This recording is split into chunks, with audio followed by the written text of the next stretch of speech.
6항 하나님의 영원한 작정. 하나님께서 시간 안에서 어떤 이들에게는 믿음을 선물로 주시고 어떤 이들에게는 주시지 않는 것은 하나님의 영원하신 작정에서 나온다. 이는 영원부터 하나님께서는 자신이 행하시는 모든 일을 아시며 모든 일을 그의 뜻의 결정대로 일하시는 이이시기 때문이다. 그 작정을 따라 하나님께서는 택하신 자의 마음이 아무리 완고해도 은혜로 부드럽게 하시고 믿음으로 기울게 하신다. 반면에 하나님께서는 택하신 자가 아닌 사람들을 그분의 심판으로서 그들 자신의 악함과 완고함 가운데 남겨두신다. 바로 여기에서 특별히 우리에게 깊으시고 자비로우시며 동시에 공의로우신 구별이 파멸이 똑같이 연루된 사람들 사이에 나타나는데, 이것이 바로 하나님께서 말씀 안에 계시하신 선택과 유기의 작정이다. 패역하고 더러우며 정함이 없는 사람들은 이 작정을 왜곡하여 스스로 파멸에 이르는 반면, 거룩하고 경건한 영혼들에게 이 선택과 유기의 작정은 이루 말할 수 없는 위로가 된다. 7항 선택의 정의. 선택은 변하지 않으시는 하나님의 뜻, 계획으로 그 뜻에 의하여 하나님께서는 창세전에 자신들의 잘못으로 인하여 원래의 흠없는 상태에서 타락해 죄와 멸망에 빠진 모든 인류 가운데서 그분의 주권적인 선하신 기쁘심을 따라 순전히 그분의 은혜에서 본성상 다른 이들보다 나은 것이 없고 좋은 것을 받을 만한 자격이 없으며 다만 다른 이들과 마찬가지로 한 비참에 같이 빠져 있었던 확정된 특정한 사람들을 영원 전에 택하신 자들의 중보자와 머리 그리고 구원의 기초로 임명하신 그리스도 안에 있는 구속으로 택하셨다. 하나님께서는 이 택하신 자들을 그리스도에게 주시기로, 그리스도로 말미암아 구원을 받게 하시기로, 그리고 그분과의 교통 안으로 그분의 말씀과 성령으로 효과적으로 부르시고 이끄시기로, 그들에게 참된 믿음과 의롭다 하심과 거룩하게 하심을 주시기로, 그리고 능력으로 역사하사 그분의 아들과 더불어 교제하게 하심 가운데 보존하시어 마지막으로 영화시키시기로 작정하셨다. 이는 하나님의 자비를 나타내며 또한 그분의 은혜의 영광을 찬송하게 하기 위함이다.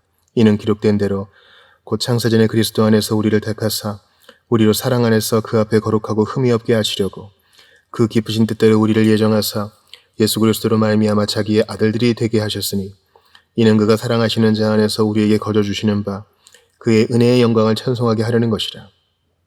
또한 기록된 바 또 미리 정하신 그들을 또한 부르시고 부르신 그들을 또한 의롭다 하시고 의롭다 하신 그들을 또한 영화롭게 하셨느니라. 신조는 이제 우리를 산꼭대기인 하나님의 예정으로 데려갑니다. 이 아찔하게 높이 위치한 교리로 가는 여행은 골짜기에서 시작합니다.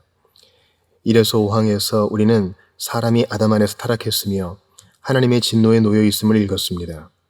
하지만 우리는 하나님께서 당신의 아들을 세상에 보내셨고 당신의 종들이 구원의 메시지를 선포하도록 하셨다는 것도 배웠습니다. 죄인들은 믿고 회개하라는 하나님의 부르심을 받습니다. 이 기쁜 복음 선포를 듣고 어떤 이들은 믿고 구주를 영접하여 자신들 위에 놓여있던 하나님의 진노에서 건져주심을 받는 반면, 어떤 이들은 회개하지도 않고 구주를 믿지 않아 이 진노 아래 머물러 있습니다. 우리는 이 불신앙의 원인이 하나님께 있지 않으며 오히려 사람에게 있다는 것을 배웠습니다. 사람은 복음에 대해 자신이 한 행동에 완전한 책임을 집니다. 동시에 신조는 믿는 사람들이 자신에게 공을 돌려서는 안 되며 오히려 이 복이 죄인들의 마음에 역사하시는 하나님께로부터 나옴을 인정해야 한다고 가르칩니다. 이제 이 신조는 필연적으로 생기는 다른 질문에 답합니다. 성경은 불신앙의 원인이 하나님께 있지 않고 사람에게 있다고 가르치며 또한 사람이 믿을 때 그것이 오직 하나님의 은혜로 말미암은 것임을 가르친다고 인정할 때, 그럼 과연 이것의 가장 깊은 원인은 무엇인가 하는 것입니다. 복음을 설교할 때 왜 어떤 이들은 불신앙 가운데 완고히 버티는 반면 똑같이 부패한 어떤 이들은 믿는 것입니까? 이 질문은 모든 사람이 당장이나 언젠가는 묻는 말입니다. 그리고 신조는 정직하게 이 문제에 대면합니다. 6항은 어떤 이들에게는 믿음을 선물로 주시고 어떤 이들에게는 주시지 않는 것은 하나님의 영원하신 작정에서 나온다고 말합니다. 하나님께서는 작정 또는 계획을 가지고 계시며 그 작정에 따라 일어날 모든 것을 미리 정하셨습니다.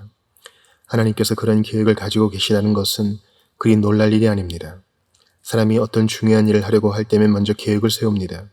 건축자는 거대한 건축물을 지을 때 건물의 모든 세부 사항을 기록한 청사진을 먼저 그립니다. 사업이 복잡할수록 더 신중하게 계획을 세워야 합니다. 그렇지 않으면 그 계획은 결국 실패로 끝날 것입니다. 사람도 이러한데 하물며 하나님께서 다르시겠습니까? 저는 세밀한 계획 없이 세상을 만드신 하나님을 상상할 수 없습니다. 그렇지만 제가 이것을 생각할 수 있든 없든 성경은 하나님께서 정말 그런 계획을 세우셨다고 가르칩니다. 신조는 이 진리를 지지하기 위해 오직 두 성경 구절만을 인용합니다.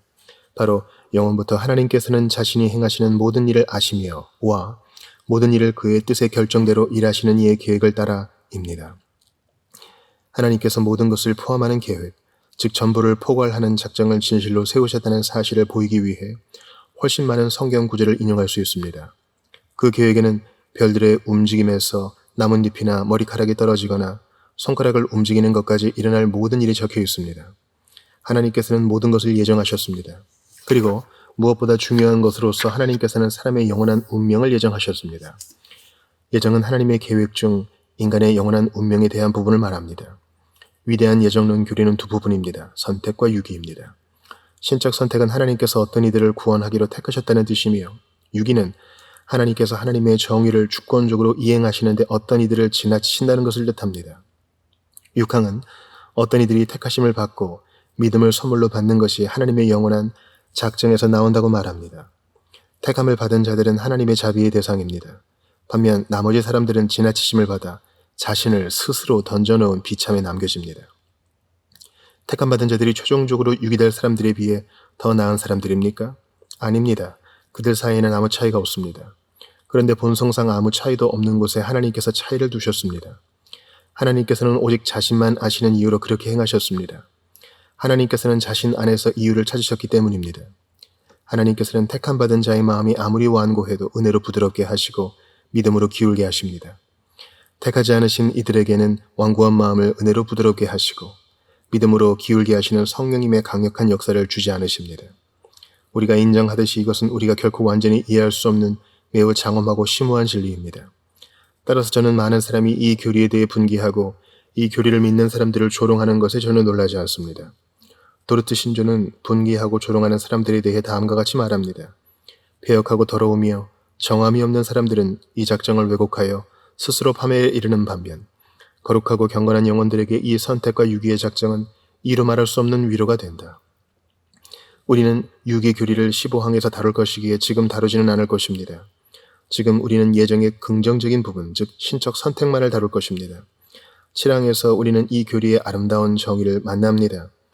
선택은 변하지 않으시는 하나님의 뜻, 계획으로 그 뜻에 의해 하나님께서는 창세전에 자신들의 잘못으로 말미암아 원래의 흠없는 상태에서 타락해 죄와 멸망에 빠진 모든 인류 가운데서 그분의 주권적인 선하신 기쁘심을 따라 순전히 그분의 은혜에서 본성상 다른 이들보다 나은 것이 없고 좋은 것을 받을 만한 자격이 없으며 다만 다른 이들과 마찬가지로 한 비참에 다같이 빠져 있었던 확정된 특정한 사람들을 영원전에 택하신 자들의 중보자와 머리, 그리고 구원의 기초로 임명하신 그리스도 안에 있는 구속으로 택하셨다.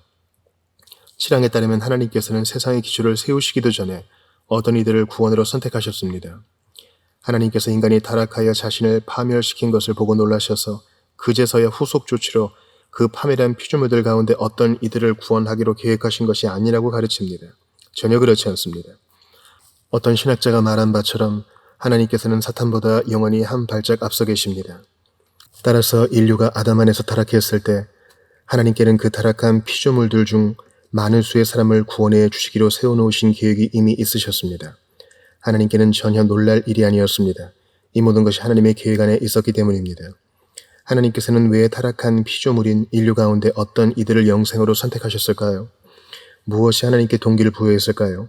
그 답은 바로 오직 은혜, 즉 전능하신 하나님의 주권적인 기쁘신 뜻입니다. 1항은 이미 우리에게 하나님께서 온 인류를 죄와 저주 아래 남겨두시고 그 죄로 말미암아 정죄하시기로 뜻하셨다 할지라도 하나님께서는 아무런 불의를 행하시는 것이 아니다 하고 말했습니다. 어떤 사람도 자비를 받을 만한 가치가 없습니다. 예정을 이야기할 때마다 우리는 이 사실을 늘 명심해야 합니다. 그렇지 않으면 우리는 그른 나아갈 것입니다.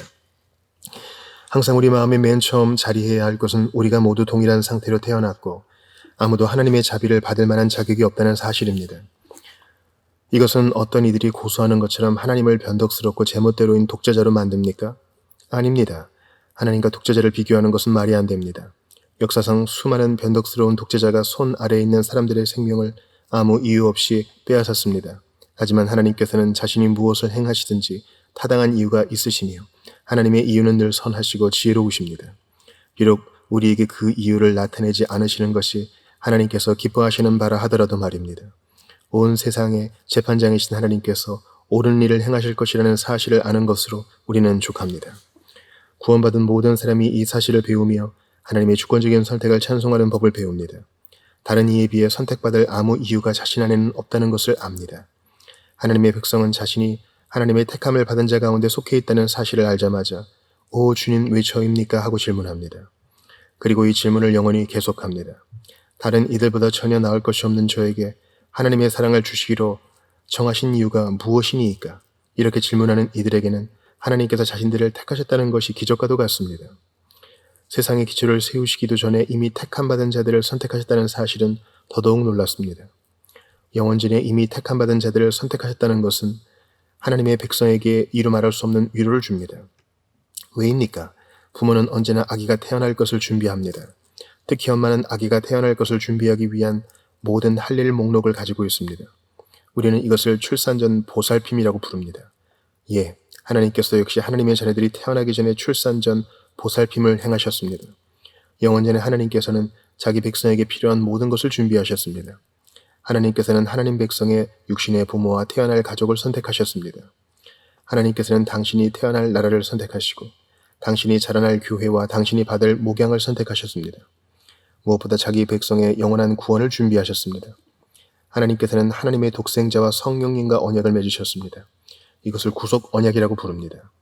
이 언약에 따르면 성부께서는 아들을 택하셔서 아들에게 특정한 사람들을 주셨고 성자께서는 특정한 사람들을 위해 죽으시고 그 사람들을 대신해서 자기의 피를 흘리심으로 그 사람들을 구원하실 것입니다. 성령께서는 성자께서 공로로 얻으신 그 구원을 택함받은 자들의 마음에 적용해 주실 것입니다.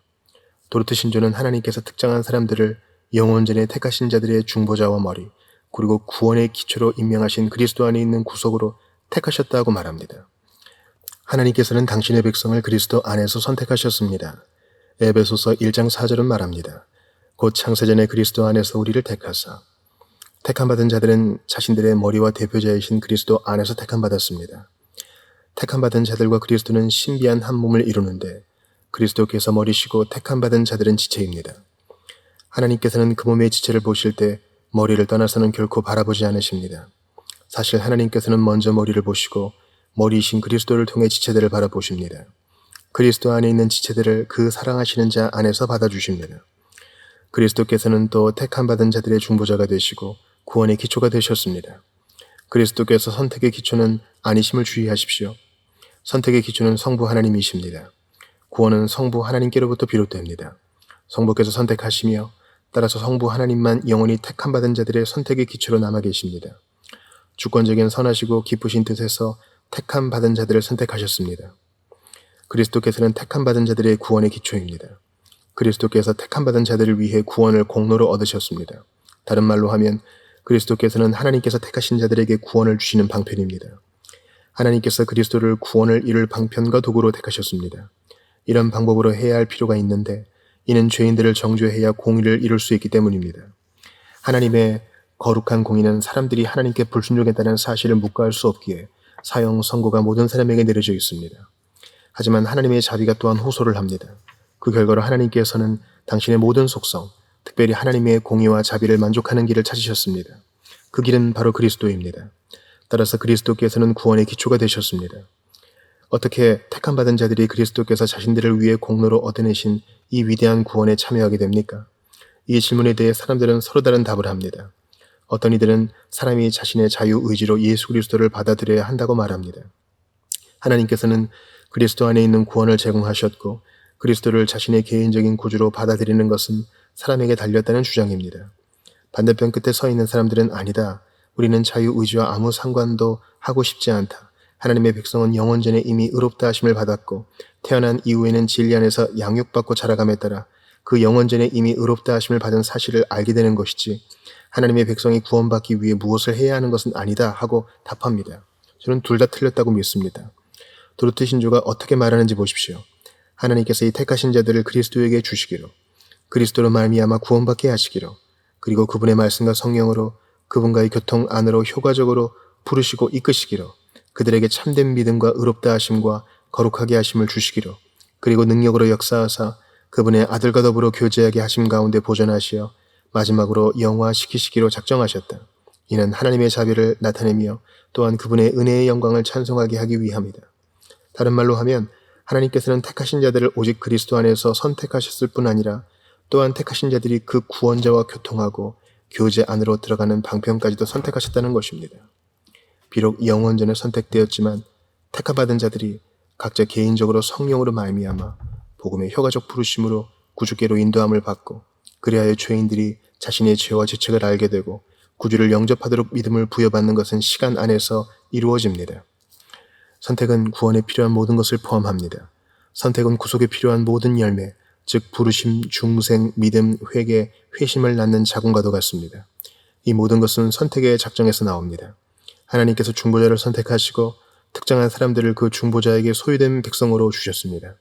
그리고 지금 시간 안에서 하나님께서는 특정한 사람들을 하나님의 저항할 수 없는 권능으로 그 중보자에게 인도하십니다. 하나님께서 특정한 사람들의 마음 안에 믿음을 역사하십니다. 어떻게 택함받은 자들이 이를 경험합니까? 어떤 이들에게 이것은 매우 진지한 질문입니다. 영원전 칭의를 믿는 사람들은 택함받은 자들이 점차 영원한 선택을 인식하게 된다고 말합니다. 이 말은 모든 인류에게 머물러 있는 저주가 택함받은 자들에게는 진정 임한 적이 없다는 뜻입니다. 그 진노가 하나님의 영원한 작정 안에서 영원전에 택함받은 자들에게 머물렀을 수는 있습니다. 하지만 하나님께서 영원전 선택의 작정 안에서 택하신 자들을 성작해 주셨기 때문에 그 저주는 택함받은 자들에게서 영원전에 제거되었고 따라서 시간 안에서 택함받은 자들은 그 저주와 아무 상관이 없다고 영원전 칭의를 믿는 사람들은 말합니다. 따라서 많은 정통 그리고 개혁주의의 사람들이 선택의 작정과 사람이 하나님의 진노 아래 있는 타락한 피조물이라고 계속 믿는 반면 택함받은 자들은 개인적이고 체험적으로 하나님의 진노를 경험한 적이 한 번도 없다고 생각합니다. 택함받은 자들은 그 진노를 오직 추상적인 것으로 말하며 택함받은 자들에게 전혀 현실이 아닌 것입니다. 이것은 많은 이가 빠진 매우 심각한 오류입니다. 성경은 전혀 다르게 말합니다.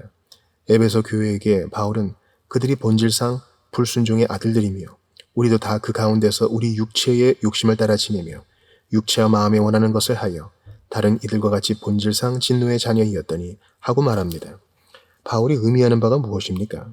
바울은 에베소 교인들, 바울과 다른 유대인들, 그리고 당신과 제가 회심했을 때 우리는 우리 가운데 머물러 있던 하나님의 진노를 알게 되고 그 진노에 대해 뭔가를 경험하게 된다고 말합니다.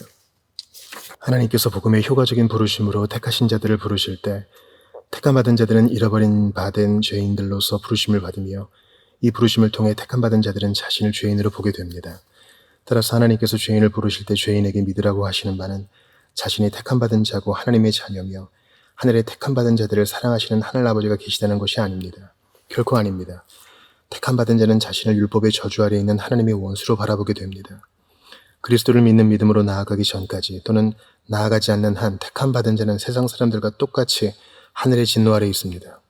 신자가 실제적으로 그리고 의식적으로 그리스도를 자신의 구원자로 아는 지식에 이르고 그리스도를 참된 믿음으로 영접하기 전까지는 요한이 요한복음 3장에서 말한 것이 그에 대한 진리입니다. 아들을 믿는 자에게는 영생이 있고 아들에게 순종하지 아니하는 자는 영생을 보지 못하고 도리어 하나님의 진노가 그 위에 머물러 있느니라. 이 말씀은 하나님께서 택하신 자에게도 역시 해당하는 진리입니다. 존 칼빈은 우리는 주님께서 우리를 건져내시기 전까지 파멸로 이르는 길에 모두 서 있다고 말했고 어떤 망상가들은 하나님께서 택하신 자들을 당신의 성령으로 인도하셔서 택하신 자들이 모태에서부터 거룩해졌다고 상상한다고 말했습니다. 칼빈이나 다른 건전한 개혁주의 신학자들은 사람이 모태에 있을 때 부르심을 받는다는 것을 부인했습니다. 세례 요한이나 예레미야 같은 사람이 있지만 세례 요한이나 예레미야는 예외로 생각해야 합니다. 하나님께서 죄인을 다루시는 일반적인 방법은 죄인들이 자라감에 따라 자신을 잃어버린 바된 자로 알게 하시고 구원으로 인도해 주시는 것이지 태어나기 전부터 구원해 주시는 것이 아닙니다. 하나님께서 택하신 자들은 모두 자신의 죄에 대한 하나님의 유죄 판결을 어느 정도 경험합니다. 택함받은 자들은 자신들의 잃어버린 바된 상태에 대해 자각하도록 깨어납니다. 이것은 오늘날 우리에게도 필요합니다. 우리가 언약 안에 있다고, 즉 교회 안에서 태어났다 하더라도 또 우리가 주기적으로 복음을 듣는다 하더라도 우리 역시 우리의 잃어버린 바된 상태와 위치를 자각해야 합니다. 우리는 도르트 신조가 성령님의 부르심에 대해 말하는 것, 즉 성령님께서 우리 마음을 바꾸시는 것을 경험해야 합니다. 이런 것을 알고 있습니까? 그렇지 않다면 우리는 구원받았다고 믿을 만한 아무 근거도 없는 것입니다. 자신을 속이지 맙시다. 하나님께서는 택하신 사람들을 자기 죄에 대한 하나님의 유죄 판결을 알고 인정하고 그로 말미암아 마음에 통회하도록 인도하십니다. 6항은 하나님께서는 택하신 자의 마음이 아무리 완고해도 은혜로 부드럽게 하시고 믿음으로 기울게 하신다고 말합니다. 이 말은 곧 택함받은 자들의 마음이 완고했다는 것을 뜻합니다. 하나님께서 우리 마음을 부드럽게 하셔야 한다면 이는 곧 우리 마음이 완고하다는 것을 의미합니다. 본성상 우리 마음은 부싯돌과 같이 단단합니다. 하지만 하나님께서는 그 마음이 아무리 완고하더라도 그리스도를 믿도록 기울이십니다. 죄인들은 믿도록 인도하심 받습니다. 택함받은 자들이 아무리 완고하게 저항하더라도 하나님께서는 택함받은 자들을 겸손으로 이끄십니다. 하나님께서는 택함받은 자들을 회개하도록 이끄시고 그리스도를 믿도록 인도하십니다. 하나님께서는 택함받은 자들을 믿음으로 기울어지도록 구부리시고 그 마음 안에서 적대감을 제거하시고 죄인인 그들의 예수 그리스도를 영접하도록 하십니다. 우리는 주 예수 그리스도를 믿는 구원받는 참된 믿음으로 나아가야 합니다. 우리 죄에 대한 하나님의 심판을 아는 것과 그 심판을 인정하고 통회함과 우리의 회개와 하나님의 진노에 대한 우리의 경험이 우리를 이끌어 그리스도께로 나아가 그리스도를 믿도록 하지 못한다면 우리는 여전히 잃어버린 바 된 것입니다. 오직 믿음만이 우리를 구주와 연합하게 하기 때문입니다. 우리가 예수님 안에 있지 않고서는 우리는 하나님의 사랑을 받는 사람들이 아니며 하나님의 공의로운 진노 아래 있는 것입니다. 따라서 주 예수님을 믿는 믿음 없이는 우리의 선택에 대한 어떤 확신도 할 수 없습니다. 많은 사람이 제가 택함받은 자인가요? 하고 묻습니다. 저는 이 질문을 이해할 수 있기는 하지만 여기서 시작하면 안 됩니다. 오히려 당신은 자신에게 무엇보다도 먼저 내가 그리스도를 믿는가? 그리스도가 나의 유일한 소망이신가? 내가 가난하고 비참한 죄인으로서 그리스도께로 도망가서 구원해달라고 그리스도께 달라붙는가? 하고 물어야 합니다. 오직 그런 이유에야 우리는 다음 질문, 제가 택함받은 자인가요를 할 수 있습니다. 만약 첫 번째 질문에 대한 답이 예라면 다음 질문에 대한 답도 예입니다. 만약 우리가 참되게 믿는다면 비록 그것이 단지 그리스도 안에 피할 곳을 찾는 믿음이라고 할지라도 그것은 바로 우리가 택함받은 자라는 증거입니다. 그때 우리는 우리가 성부께서 성자께 영원전에 주셨고 지금 시간 가운데서 거부할 수 없는 사랑에 이끌려 구원자께 나오게 된 하나님의 택함받은 자라고 결론 내릴 수 있습니다. 따라서 그리스도는 모든 죄인에게 아무 차별 없이 설교됩니다. 저는 십자가에 못 박히신 구원자를 모든 이에게 설교할 수 있습니다. 그리고 저는 그를 믿는 자마다 멸망하지 않고 영생을 얻으리라고 말할 수 있습니다. 선택은 믿는 모든 자에게 결코 걸림돌이 되지 않습니다. 본성상 아무도 믿지 않습니다. 따라서 만약 우리가 믿는다면 그것은 바로 하나님께서 우리 안에 뭔가 초자연적인 일, 태어났을 때 우리 안에 없던 어떤 것, 우리 자신이 결코 만들어낼 수 없는 어떤 일을 행하셨다는 것을 보여줍니다. 따라서 당신이 간절히 그 구원자께 속하기를 바라고 그것이 당신의 진심 어린 기도라면 좋은 징조입니다. 아마 당신은 먼저 선택받았다는 증거가 있어야 하는 거 아닌가요? 먼저 진실한 회개를 제가 해야 하는 거 아닌가요? 먼저 제 부패함을 많이 알아야 하는 거 아닌가요? 하고 물을지 모릅니다. 아마 당신이 덧붙이고자 하는 많은 자격 조건이 더 있을지도 모릅니다. 하지만 답은 아니요입니다.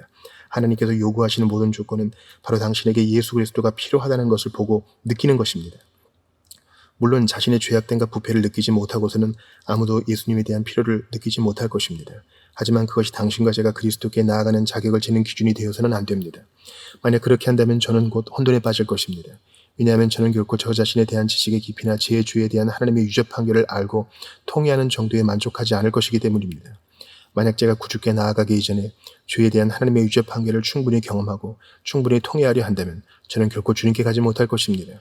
또한 사탄이 저에게 제가 가진 것이 결코 충분하지 않다고 말할 것입니다. 따라서 복음은 우리를 죄인으로 다루며 죄인인 우리에게 복된 소식을 전해줍니다. 당신은 제가 구원자에 대한 필요를 느낀다고 말할 수 있지만 제 마음은 너무 차갑습니다.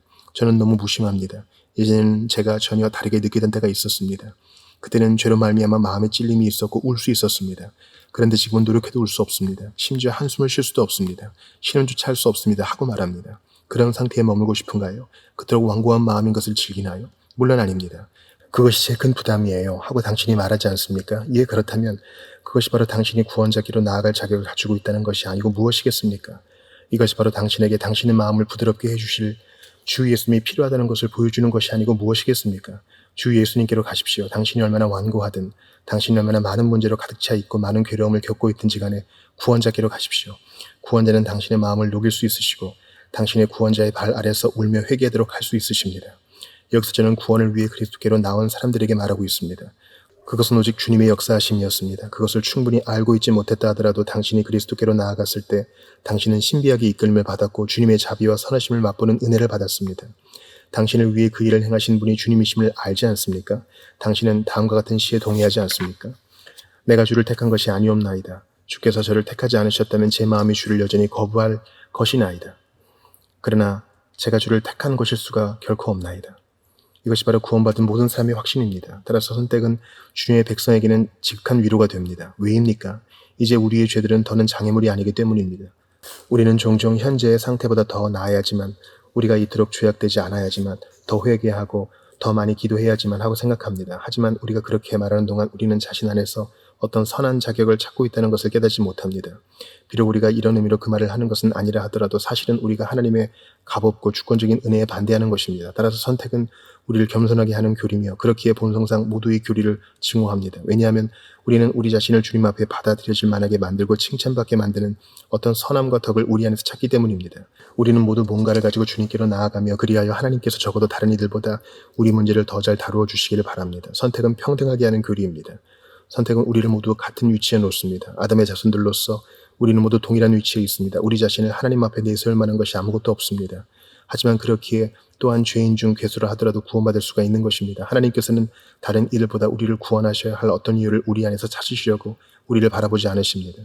하나님께서는 우리 안에서는 어떤 것도 찾을 수 없다는 것을 아십니다. 하지만 하나님께서 찾으시는 모든 것을 사랑하시는 독생자 안에서 찾으셨습니다. 왜냐하면 사랑하시는 독생자께서 하나님의 율법에 완전히 순종하시고 우리의 죄값을 완전히 치르심으로 율법이 요구하는 바를 모두 만족하셨고 완전한 구속을 이루셨기 때문에 하나님께서는 우리에게서는 어떤 것도 찾을 필요가 없으십니다. 우리는 주님께로 가서 말합니다. 주여, 제 손에는 어떤 것도 가져오지 않았나이다. 오직 주님의 십자가만을 의지하나이다. 이것이 바로 구원입니다. 우리에게 필요한 모든 가치 있는 것은 오직 예수님 안에서만 찾을 수 있습니다. 우리가 이것을 보게 될 때 예수님께서는 그 전체가 사랑스러운 분이시며 영적으로 가난한 죄인인 내가 필요로 하는 모든 것을 가지신 존귀한 분이 되십니다. 예수님께서는 하나님 아버지의 사랑하시는 독생자시며 따라서 하나님께서는 죄인들 또한 그 사랑하시는 분 안에서 받아주십니다. 하나님께서는 오직 당신의 아들을 먼저 사랑하셨기에 죄인들을 사랑할 수 있으십니다. 하나님께서는 주 예수님께서 하신 일들을 인정하시기에 주 예수님께서 하신 일들을 필요로 하는 사람들을 역시 인정하십니다. 그리스도께서 십자가에 죽으시기 바로 전에 하나님께서 이는 내 사랑하는 아들이요 내 기뻐하는 자니 하고 말씀하시고는 너희는 그의 말을 들으라 하고 덧붙이셨습니다. 주 예수님께서는 우리가 예수님께로 나아와야 하고 모든 것을 예수님께로부터 기대해야 한다고 우리에게 말씀하십니다. 하나님께서는 자신의 아들이신 예수 그리스도 안에서 구원을 찾는 이들을 기뻐하십니다. 주님께서는 구원을 찾는 이들 자신 안에서는 그리고 율법의 행위 안에서는 절대 아무것도 찾지 않으시고 오직 전적으로 하나님의 아들이신 그리스도께서 다 이루신 일에 의지하는 자를 인정하십니다. 만약 당신이 주님과 주님의 공로를 의탁하여 자신을 주님께 내어 던진다면 그로써 당신은 자신의 아버지께서 아들에게 주신 그 사람들에 속해 있다는 것을 보여주는 것입니다. 하나님 아버지께서 아들이신 예수 그리스도께 주신 사람들은 가난하고 죄책을 진 죄인으로서 주 예수님께로 나아가서 예수님께 기꺼이 받아들여집니다. 아버지께서 내게 주시는 자는 다 내게로 올 것이요 내게 오는 자는 내가 결코 내쫓지 아니하리라고 예수님께서 말씀하지 않으셨습니까? 영원전에 이미 아버지께서 자신에게 주신 이들만 시간 속에서 자신에게 나아올 것을 아셨기에 주 예수님께서는 그렇게 말씀할 수 있으셨습니다. 따라서 그리스도께서는 갈릴리, 예루살렘 그리고 그리스도께서 계셨던 모든 곳에서 죄인들이 자신에게 나오는 것을 보셨을 때 이는 그리스도께서 영원전에 받으신 약속의 성취임을 아셨습니다. 시간 안에서 택함받은 자들은 아버지의 이끄시는 사랑으로 말미암아 예수님께로 인도함을 받습니다. 그리스도께서 요한복음 6장에서 아버지께서 이끌지 아니하시면 아무도 내게 올 수 없으니 하고 말씀하셨습니다. 당신이 예수님께로 나아가고 당신의 마음이 예수님께로 이끌릴 때 이것은 바로 자신의 성령을 통해 당신의 마음에 그리스도를 위한 자리를 만드시고 구원에 대한 다른 모든 가능성을 잘라내고 오직 그리스도의 십자가에서만 구원의 가능성을 열어놓으시는 일을 하시는 아버지의 일하심입니다. 이런 방법으로 그리스도께서는 자신의 백성에게 선택의 거울이 되십니다. 존 칼빈은 선택의 거울이라는 용어를 사용해서 다음과 같이 말합니다. 누구든지 믿는 자는 하나님께서 자신 안에서 역사하셨음을 확신하게 되며 믿음은 바로 하나님께서 우리를 입양하신 입양 증서의 복사본이다. 하나님께서는 당신의 영원한 계획을 가지고 계시며 그 원본은 오직 자신만이 가지고 계시고 우리에게는 믿음으로써 그 복사본을 주신다. 따라서 예수 그리스도는 거울이시다. 하나님께서는 우리를 기쁘게 받으실 만한 존재로 보기를 원하실 때 그 거울을 통해 우리를 보신다.